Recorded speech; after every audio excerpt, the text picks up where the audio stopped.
7 questions you should ask yourself before you invest in Epe.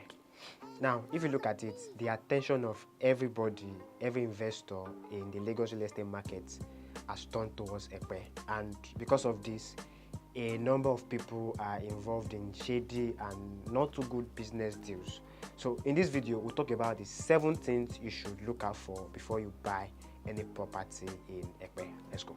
Question 1. Is it an agric land? Now, because Epe was originally a rural area and the predominant occupation of people there were fishing and farming, most of the lands were classified under the agric use. If you want to use your property solely for the purposes of farming or any other agric use, it's fine if you buy a land that is an agric land. But if you're looking for a land that you want to use for residential or other commercial purposes, you should not buy an agric land. Reason is because if you buy that type of land, you need to first of all convert the status from an agric use to a residential use, and that can take a lot of hassles back and forth, and it's after that you can now do a processing of title. So if you want to buy a land for residential purposes, do not buy an agric land. Question 2. You have to ask and ensure that the land you're trying to buy is free. Now, land with perfect titles such as C of O and a government consent are in very limited quantities in Epe. If you're very lucky to get that kind of property and buy, processing a title in your name is going to come very hassle-free. Okay, but in a situation where you cannot get a C of O land or a governor's consent land, and you buy a land that doesn't have a title yet, what you need to do at a later date is to register the land in your name at the Surveyor General's office. Number 3, ensure that the land you're trying to buy is not a committed land. A committed land is a piece of property that the government has earmarked for specific purposes like schools, hospitals, recreational centers, and tourist centers. If you fall into the trap of buying a land that is committed, forget it. You will never be able to process a title in your name on that kind of property. Question 4. Ensure that the land you're trying to buy does not have a title that has been revoked.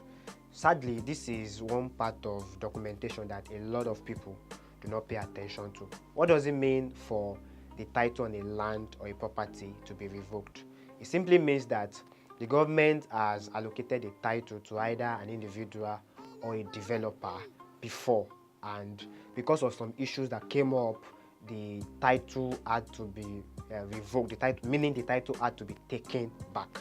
So please do not fall into the trap of buying a property whose title has been revoked. The best way to avoid buying this kind of property is to do your due diligence well and make sure that the title on the property you're trying to buy is very much intact. Question 5. Is it 100% dry land? Now, if you look at it, there's nothing really wrong in buying a land that is not 100% dry. In fact, some people prefer waterfront properties or properties that are really close to water bodies because of how they offer capital appreciation in their own way. But if you're buying a land that is not 100% dry, you bear in mind that you need to do a different type of foundation, you need to do sand filling, and you may not really want the additional costs that come with buying a property that is not 100% dry, like the flooding, having to work in a marshy environment, and all of that. So if you want to make sure that your land is 100% dry, one thing you must do is you must do a physical inspection so you can ensure that the land is exactly how you are being told it is. Question 6. What kind of survey are you paying for? When you're paying for your land, it's very important to know the kind of survey you are paying for. There are 2 types of survey.